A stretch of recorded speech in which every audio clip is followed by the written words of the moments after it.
68 minutes. That's how long before the next luxury watch is violently ripped from someone's wrist in the UK. Not stolen from a home. Not pickpocketed. Violently torn away while the victim bleeds on the pavement. 21 watches every single day. 147 per week. 7,665 in the last year alone. And here's the number that should terrify you. £1.6 billion. That's the value of stolen luxury watches circulating right now in the criminal underworld. Enough to buy 32,000 houses. Built one broken wrist at a time. August 27, 2021. 2:30 a.m. Mark Cavendish, Tour de France champion, is asleep in his Cheshire mansion with his wife Peter and their 3-year-old child. Two masked men smash through the front door carrying knives. They know exactly what they're here for. 2 Richard Mille watches. One worth £400,000. One worth £300,000. Peter hears them coming up the stairs. She has seconds. She hides their 3-year-old under the bedding and tells him to stay silent. The door bursts open. Mark later testified he thought they were going to kill him. Not rob him. Kill him. The attackers held a knife to his throat. Demanded the watches. When Mark tried to protect his wife, they beat him. She screamed. Their child, hidden under the covers, heard everything. In less than 3 minutes, £700,000 in watches was gone. But Mark Cavendish was just one victim. April 2022, boxing champion Amir Khan held at gunpoint outside a restaurant in Leighton.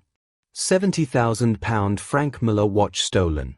July 2021, Formula One driver Lando Norris attacked at Wembley Stadium after the Euro 2020 final.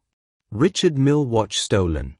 April 2023, Ferrari F1 driver Charles Leclerc in Italy signing autographs for fans.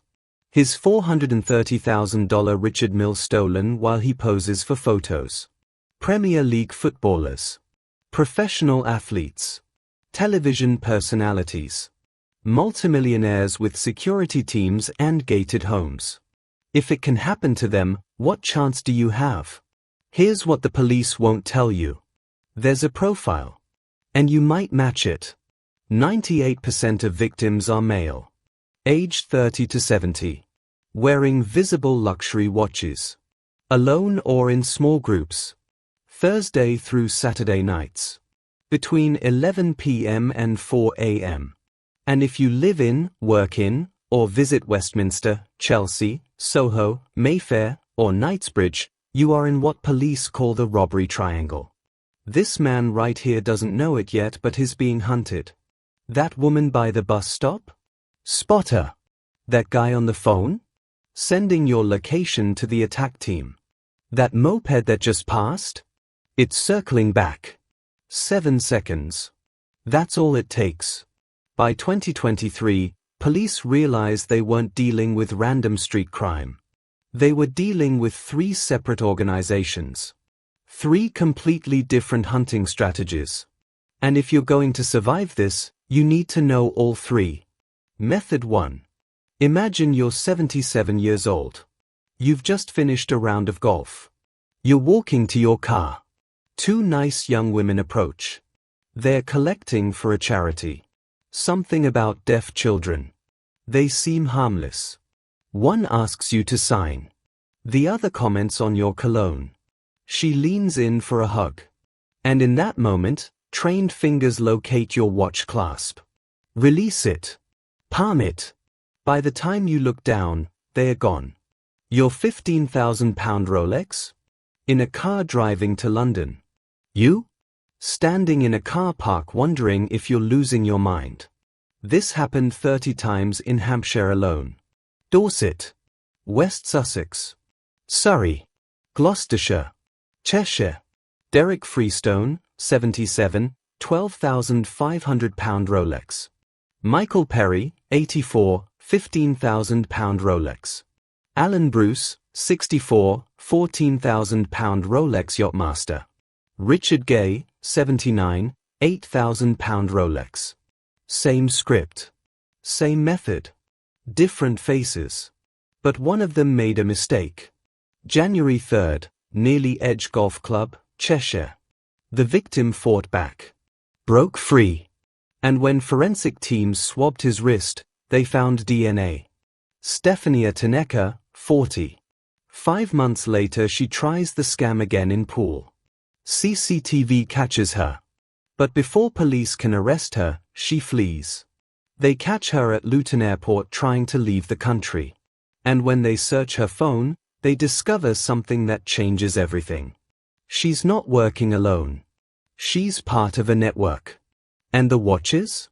They are being ordered. Specific models. Specific brands. Messages on her phone saying needs Submariner, Blueface, will pay £8,000. Stolen to order. Method 2. December 21, 2021. Chelsea. 11:15 a.m. 6 men in a stolen BMW with false plates are about to go on an 18-day rampage that will shock even hardened detectives. Michael McAhmed, 29, the driver. And 5 attackers aged 18 to 19. Day 1. 3 robberies. 11:15 a.m., Tag Heuer ripped from a man's wrist on Old Church Street. Noon, victim chased through Balham, punched to the ground, a zombie knife brandished to keep witnesses away. Evening, 2 men sitting outside a Chelsea pub, surrounded, their Patek Philippe watches demanded at knife point. £70,000 stolen while other customers watch in horror. This continues for 18 days. January 9, 2022. Dracut Avenue, Chelsea. A couple walking to their car after dinner. They never see it coming. The woman's £6,000 Rolex is torn from her wrist. Her Bulgari ring pulled off, cutting her finger. Her partner tries to fight back. He's punched repeatedly in the face. Orbital fracture. Broken nose. Blood everywhere. While he's on the ground they take his £1,150 Tag Heuer. The attackers run to the BMW. They are gone in seconds. But this time the couple got part of the license plate. Armed response units are dispatched. The BMW is cornered in Balham. The gang abandons the car and runs. Inside the BMW, police find house keys, mobile phones, bank cards, a jacket, and wedged under the seat, a machete. But the most damning evidence? Photos on one of the phones. The gang posing with stolen watches like trophies. Within weeks all 6 are arrested, charged, and convicted. Method 3 is why people are installing panic rooms. A woman in her 50s finishes a meeting in East London. Gets in her car. Heads home. She doesn't notice the car that follows her out of the car park. Doesn't notice it stays 3 cars back for the entire journey. Doesn't notice it for 50 miles. She arrives in her tiny village in Norfolk. Population 2,000. She feels safe here. She stops at the local chippy. That's when they strike. Her watch. Her rings torn from her fingers, cutting her. Her Mercedes keys. All gone. She's left on the pavement bleeding and asking one question. How long were they watching me? The answer? 100 miles. 2 hours. They followed her for 2 hours. When police finally caught them, they discovered they weren't using 1 car. They were using 3. Driving in convoy. Switching positions. Using stolen vehicles with false plates. They brought tools. Metal bats. Equipment to scale electric gates. Phone records showed they'd done this across multiple counties. Professional follow home specialists. Freddie Aguis. Shane Johnson. John Weaver. Norwich Crown Court. Aguis 16 years. Johnson 15 years. Weaver 10 years. One victim said, I don't go out anymore. I don't wear jewelry. I sold my car and bought something cheap. They took more than my watch. They took my life. Now here's where this gets really crazy. Because everything I just showed you, the robberies, the violence, the trauma, that's just the beginning. What happens to that watch in the next 48 hours is where the real money is made. Let me walk you through it hour by hour. 2 a.m. A £50,000 Rolex Daytona is violently stolen in Mayfair. The thief runs. The victim calls police. 3 a.m. 1 hour later. Car park in East London. The thief meets a middleman who examines the watch. Checks the serial number against a list on his phone. Offer, £5,000 cash. That's 10% of the watch's value. The thief takes it. He has no choice. 10 minutes of violence, £5,000 in hand. That's his cut. 8 a.m. 5 hours later. The middleman is on a flight to Dubai. The watch is in his carry-on. He meets an international dealer in a 5-star hotel. The dealer offers £15,000 cash. The middleman just made £10,000 profit in 6 hours. Day 2. The watch enters a legitimate operation. The serial number is carefully filed down and re-engraved with a new number. Documentation fabricated. Service history invented. Authenticity papers forged. The watch now has a new identity. Week 2. 2 weeks after being stolen from a man's bloodied wrist in Mayfair, the watch appears on an international luxury goods website. Listed as pre-owned for £45,000. A collector in Hong Kong sees it. The price is good. Not suspiciously cheap but below market. He's about to click buy now. But this buyer is careful. Before he buys anything, he checks one website. The watch register. He types in the serial number and waits. Red alert. Stolen property. Police notified. The watch register is a database of every luxury watch reported stolen globally. They find 3 to 4 stolen watches every single day. 50% of stolen watches are recovered within a year. 35% within 6 months. They've recovered watches from Dubai, Hong Kong, Thailand, Turkey, Saudi Arabia, and across Europe. When a match is found, police in that country are notified. The watch is seized. The dealer is investigated. And 8 months after it was stolen, that £50,000 Rolex Daytona is returned to its owner. But here's something that's going to blow your mind. The watch register's analysis reveals that 10% of all watch theft claims are suspected fraud. Some investigators believe the real number is closer to 50%. The victims staged their own robbery. Filed a police report. Claimed insurance. Got paid £40,000 for the loss. Then sold the watch overseas for £35,000 cash. Total profit £75,000 from a watch they still own. The watch register's fraud detection has saved insurance companies millions and exposed dozens of fake victims. Some of them are now in prison. In the world of luxury watch theft, sometimes the victim is the criminal. October 2022. The Metropolitan Police's Covert Policing Command is in crisis mode. Robberies increasing. Gangs getting bolder. Victims terrified. Traditional policing isn't working. Commander Ben Russell makes a decision that will either end his career or save the city. He's going to make his officers the targets. These are not random beat cops. These are volunteers. Highly trained undercover specialists about to walk into one of the most dangerous operations in UK policing history. They are fitted with £50,000 to £100,000 worth of luxury watches. Rolex. Patek Philippe. Richard Mille. Except these watches are replicas. But to the criminals watching, they are real. Designer suits. Silk dresses. £1,000 shoes. They need to look like perfect targets. The team studies 12 months of robbery data. Every incident mapped by time, location, victim profile, watch brand, escape route. The pattern is undeniable. 11 p.m. to 4 a.m. Thursday through Saturday. 1 square mile. Soho, Mayfair, Chelsea, Knightsbridge. That's where they'll hunt. November 2022. First deployment. A male officer walks through Soho at 1 a.m.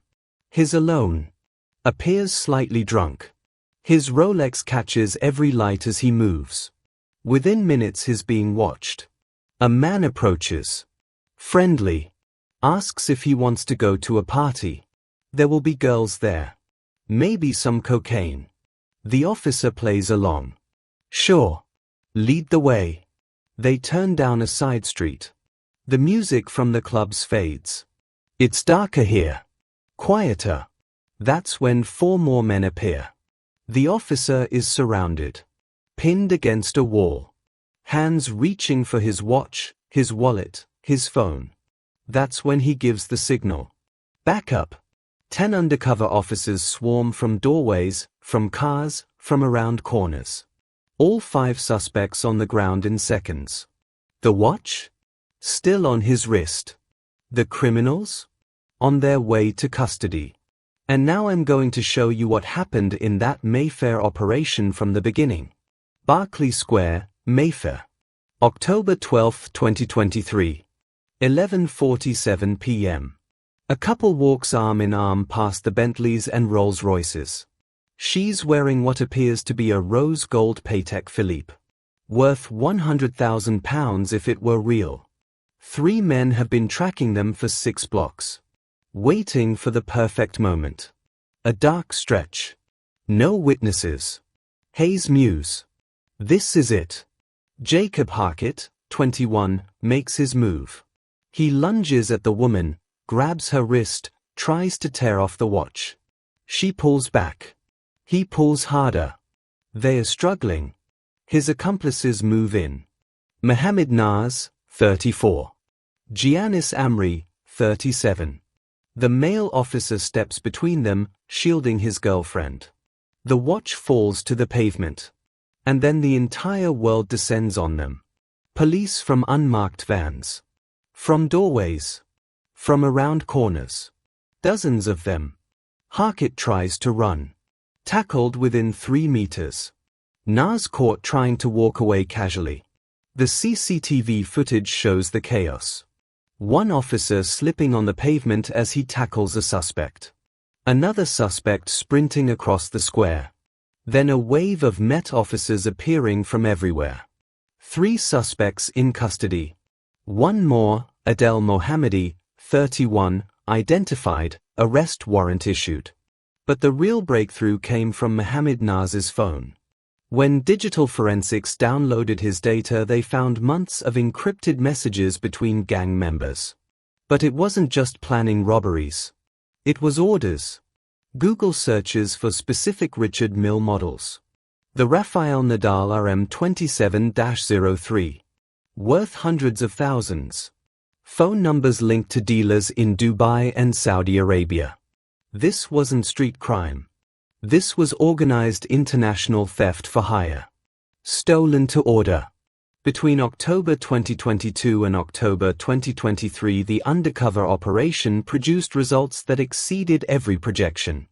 31 arrests. 27 charges. 21 convictions. But here's the number that matters. Watch robberies in Westminster, Kensington, and Chelsea. Before operation, 113 per quarter. After operation, 55 per quarter. A 51% drop in just 3 months. The courts handed down sentences that sent a message. Ezekiel Hill, Lamine Jammer, Andre Whittingham, the Soho gang who dragged victims to the ground, combined 20+ years. Thomas Lenigan, stun gun and knife robbery of American tourist, 13 years. Ronnie Fitzgerald, accomplice, 12 years. Reese Francis, 23 years old, 6 armed robberies in 10 days using fake gun, 10 years. Freddie Aguis, follow home specialist 100-mile stalking, 16 years. Shane Johnson, accomplice, 15 years. John Weaver, accomplice, 10 years. For the first time in years, London's wealthiest postcodes felt safer.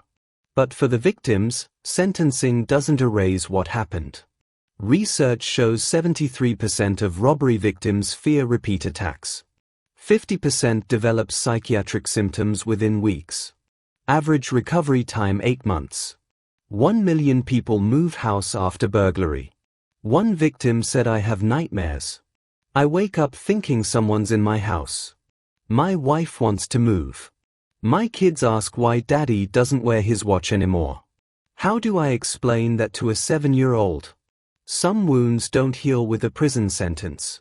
So the story's over, right? The bad guys are in prison. London is safe again." Wrong. Remember that £1.6 billion shadow economy? The dealers in Dubai? Still operating. The fences in Hong Kong? Still buying. The online platforms selling pre-owned watches with fake papers? Still active.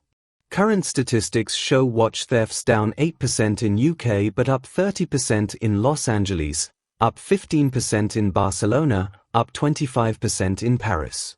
This isn't a London problem that got solved. It's a global pandemic that shifted locations. And even in London, new crews are emerging. March 2024, 3 men arrested in Knightsbridge sting. June 2024, 2 women arrested in Wimbledon distraction theft.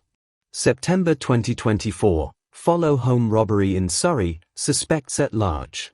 Which is why on any given Friday night there are still undercover officers walking through Mayfair wearing £100,000 watches. Still waiting to be attacked. Still trying to protect you. But the criminals are adapting. New method 1, the Apple AirTag track. Criminals place AirTags on victims' cars in restaurant car parks, then follow them home hours later. By the time the victim gets the notification they're being tracked, they're already in their driveway. The criminals know exactly where they live. New method 2, social media reconnaissance. Gangs employ specialists who scroll through Instagram, TikTok, and Facebook looking for photos of people wearing luxury watches.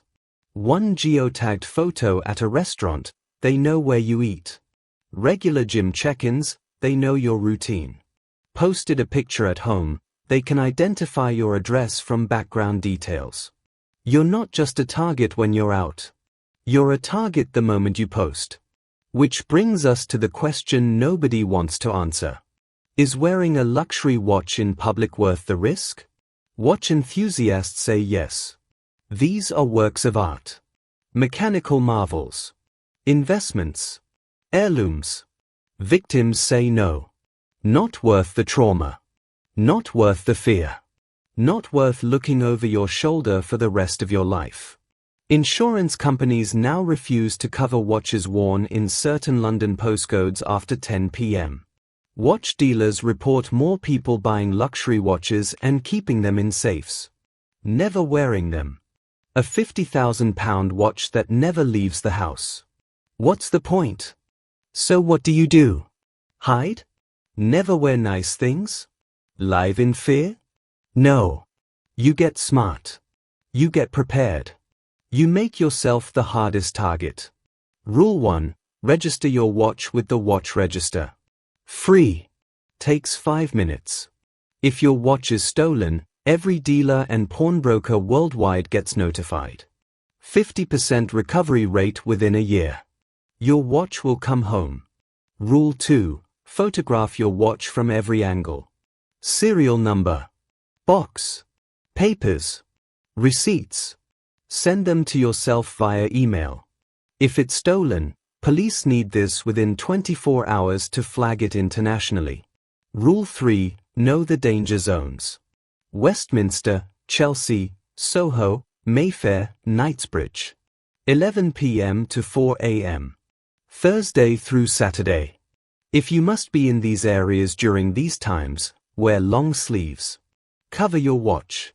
Don't flash it. Rule 4. Vary your route home. Every single time. Never establish a pattern. If you think you're being followed, drive to a police station, call 999 while driving, don't go home, don't stop at red lights if safe to proceed. Rule 5. Never geotag photos showing expensive items. Never post in real time from expensive restaurants. Never show your home address in backgrounds. Post after you've left. Criminals can't rob you in the past. Rule 6. Download AirTag detection apps. Check your car daily for tracking devices. Check wheel wells, under bumpers, inside fuel doors. Rule 7. Get specialist watch insurance. Regular home insurance won't cover high-value watches worn in public. Expect to pay 2 to 5% of the watch's value annually. For a £50,000 watch, that's £1,000 to £2,500 per year. Worth it? Absolutely. Rule 8. Consider wearing a high-quality replica when out at night. Keep the real one for special occasions. A £500 replica looks identical to 99.9% of people. But if it's stolen, you've lost £500, not £50,000. And you haven't been traumatized. Rule 9. If approached by friendly strangers with clipboards, keep hands in pockets, step back from hugs, say no thank you and walk away. Don't feel rude. Your safety matters more. Rule 10. If confronted with violence, give them the watch immediately. No hesitation. 50% of stolen watches are recovered. Your life cannot be recovered. A watch is replaceable. You are not. But technology is fighting back. Some watch manufacturers now embed GPS trackers in luxury watches. Impossible to remove without destroying the watch. If stolen, the owner can track it in real time. Police can follow it to the fence, to the dealer, to the buyer. Multiple arrests already made using this technology. Blockchain authentication is coming. Every watch will have an unforgeable digital identity. Dealers scan it. If it's stolen, the blockchain knows. Sale blocked. Police alerted automatically. The criminal holds a £50,000 watch they can never sell. Experts predict this will reduce luxury watch theft by 70% within 5 years. Biometric locks are being developed. Watches that only work for the registered owner's heartbeat and fingerprint. Steal it? It becomes a worthless brick. The future of luxury watch security is coming. And it's going to make these criminals obsolete. But until that future arrives, the human cost continues. Remember Mark Cavendish? Tour de France champion? Home invaded? Child hidden under a duvet? The 2 men who attacked him got 15 and 12 years in prison. But Cavendish later said the sentencing doesn't give him peace. His son still has nightmares. His wife struggles with PTSD. They've moved house twice. He doesn't wear expensive watches anymore. Derek Freestone, 77, attacked at a golf club, now suffers from anxiety and rarely leaves his home. Alan Bruce, 64, hugged by women who stole his £14,000 watch, says he now flinches when strangers approach him. The American tourist attacked with a stun gun in Chelsea hasn't returned to London. Says he never will. 73% fear it will happen again. 50% develop psychiatric symptoms. 8 months average to feel safe. But some never do. This is the real cost. Not the £1.6 billion in stolen watches. The cost is measured in broken sleep. Shattered security. Lives permanently changed. I want to show you something that's never been reported before. We obtained police intelligence reports through Freedom of Information requests. Buried in the data is something shocking. In 23% of high-value watch robberies, police found evidence of inside information. Restaurant staff photographing reservations and watch brands. Valet workers noting license plates and watch models. Hotel concierges passing guest information to criminal networks. For as little as £500, inside sources were selling victim intelligence. What watch they are wearing. What time they are leaving. Where their car is parked. Whether they are alone. Multiple arrests have been made. Hotel workers. Restaurant managers. Parking attendants. The person serving your dinner might be texting criminals your watch brand before dessert arrives. Welcome to a world where everyone is potentially watching, reporting, hunting. Which brings us back to where we started. Those undercover officers walking through Mayfair wearing £100,000 watches. The backup teams sitting in vans waiting for the call. The control room tracking their every move. And the criminals in the shadows deciding whether to strike. This dance happens every Thursday, Friday, and Saturday night. From 11 p.m. to 4 a.m. In that 1 square mile of London where luxury meets danger. The statistics show it's working. 51% reduction in target areas. 21 major convictions. 8% overall decline in watch thefts. But new dots keep appearing on the map. New faces. New methods. New gangs. Because as long as there are £50,000 watches walking through London and international dealers willing to pay £15,000 cash no questions asked, there will always be someone willing to take the risk. So here's the final question. If you're wearing a luxury watch right now, who's watching you? This investigation took 6 weeks of research, 200+ hours of analysis, and freedom of information requests to 3 police forces. Next week we're releasing something even bigger. The inside story of Britain's largest county lines drug operation. We got exclusive access to police body camera footage. And what you're about to see is going to shock you. If you're subscribed but haven't hit the notification bell, there's an 88% chance you'll miss next week's episode. Hit that bell. Choose all notifications. Takes 2 seconds. Costs nothing. Means you never miss an investigation. Drop a comment. Tell me, would you wear a luxury watch in London after watching this? Or is the risk too high? I read every single comment and the best ones get pinned. If this investigation changed how you think about luxury watches and personal safety, hit like. It helps YouTube show this to more people who need to see it.